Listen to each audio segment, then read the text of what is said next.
Hey there, Centrones. Today I want to talk about the Moog Muse. The Moog Muse is the latest polysynth coming out from Moog, and it's an 8-voice synthesizer. Now, right off the bat, I want to tell you that they're going to come out with a 16-voice version of the Moog Muse in a year or 2 or 3. They're just going to lay it on us, boom, or maybe an upgrade. Hey, you can buy these chips and install it inside of the synthesizer and double your voices, or who knows, maybe it'd be a 12 voice. But there's going to be some kind of update, I believe, in the future on the Moog Muse. Now, with that being said, I did watch a couple of videos where people already have complaints out of the box, and that is the vinyl, okay, that goes across the top seems to have some bubbling issues. And then there is some firmware problems where the synth will behave erratically or lock up and things like that. So what I would say to Moog is fix these problems, because you are asking a lot of money for an 8-voice synthesizer, and people don't want to see their beautiful synthesizer. And I think the Moog Muse is a beautiful synthesizer design-wise. They don't want to take it out of the package and find blemishes on the bubbles, on the vinyl through bubbles coming up. If what I'm hearing is in fact correct, that this is some kind of issue. I don't know if all of these are coming out with that problem, or whether or not all of them are coming out with the firmware problems. But when I saw the videos where people were showing these problems, alarm bells went off, because it's like I try never to buy the first batch of synthesizers that come out from a company if it's a new synth, because you become the extracurricular beta tester. You're going to become the extension of their beta testing process. When you buy a brand new model of a synthesizer, it's right there fresh on the market, you're going to be the beta tester. And so I would say wait until they iron out some of these problems, if indeed these are problems. With that being said, I would say that the Moog Muse is a wonderful synthesizer, sound-wise. I don't know about its workflow, but a lot of times you have to really experience a synthesizer in order to actually know if it's going to fit and be right in your studio. I've actually gotten rid of synthesizers that have frustrated me. Now, it depends on how great those synthesizers sound. Obviously, I want to pick the best sounding synthesizer for my needs, and I need the workflow that goes with it. But if I get a synthesizer in my studio and the workflow is just horrible, it better sound really good in order for me to keep it. So would I like to experience a Moog Muse? I don't know if I'm desperate to try one or not. Moog has a certain sound, and they do it really well. They've done it very well. It certainly does sound like a Moog, if that makes any sense to any of you. And listening to it, it sounds like it's got a lot of variety that you can get out of it sound-wise. So, do you need this for your studio is the question that you have to ask yourself. Now, one of the things that I saw about this Moog Muse was there's something called synthesizer influencers now that, they've always been around, okay? There's always been one or two around in the beginning. And it seems like now there's more of them than ever before. And it's quite disturbing, because now these people are telling us that we need this gear and how great it is. And the influencers are immediately getting these synthesizers from the companies through whatever deals they make.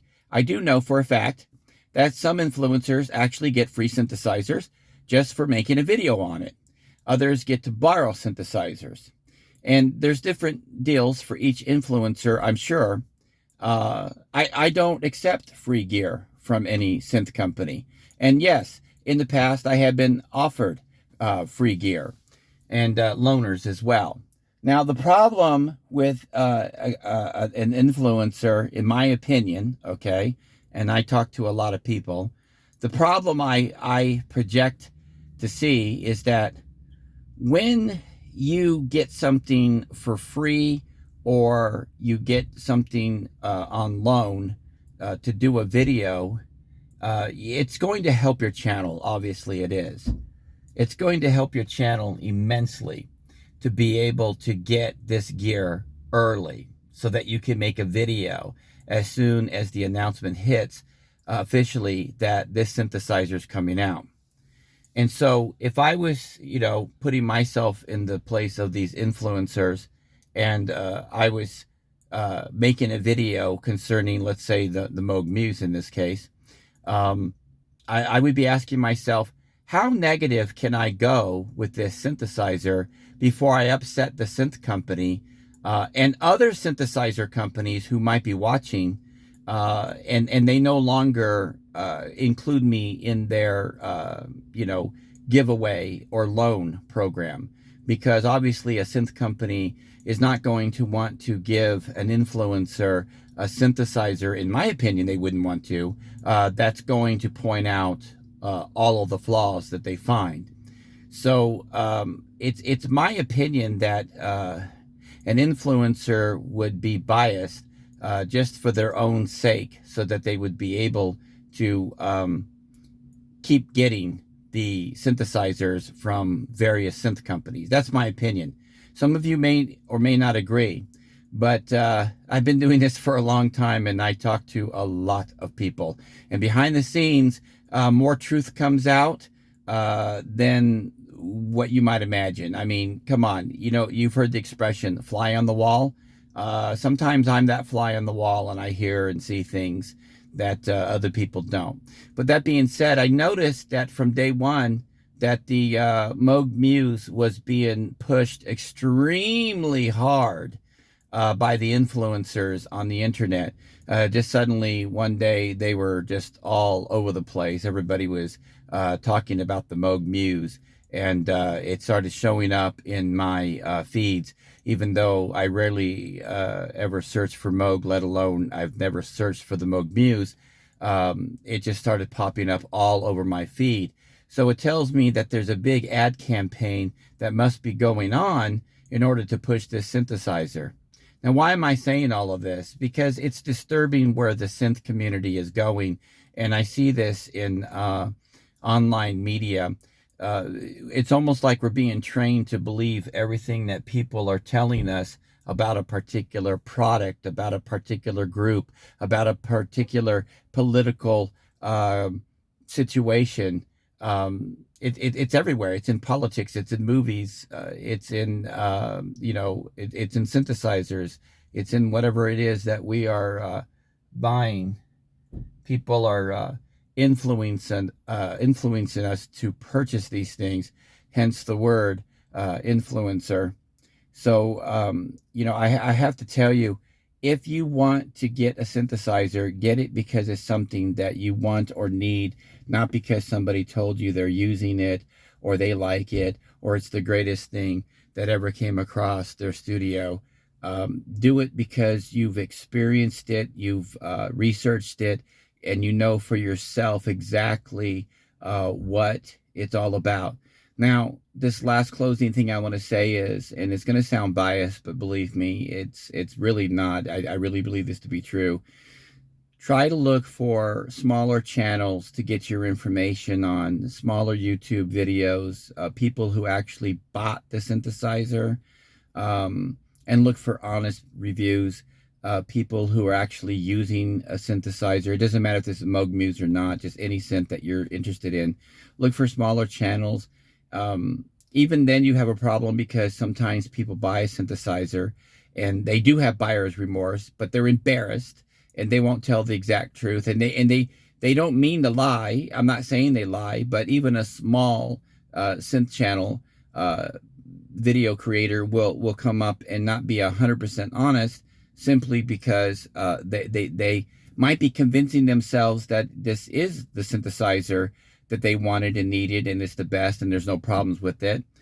Or they may not have had enough time with that synthesizer before they did the video to experience any problems. So that brings me back to, just do your research, go online, look for some people that have actually are talking about it. And what I do is I Google the name of the synthesizer and put in the word problems. And you're not going to find a whole lot in the beginning when a synthesizer is first released, because it's just not out there yet. The problems haven't been discovered yet. But take your time. Don't rush into any big purchases unless you absolutely feel that you need a synthesizer, especially a $3,000+ synthesizer. I would take my time before you rent out and just bought something, and research it and make sure that all the bugs are ironed out. That's my opinion. So will I ever own a Moog Muse? I don't know.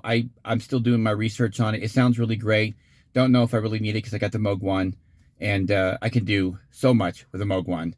But you never know. I may want to get rid of the Moog 1 one day and get something with a smaller footprint and a little bit different there. So we'll see. I am Pure Animated Drone. Hit that subscribe button, tap that bell, and above all, keep calm and synth on.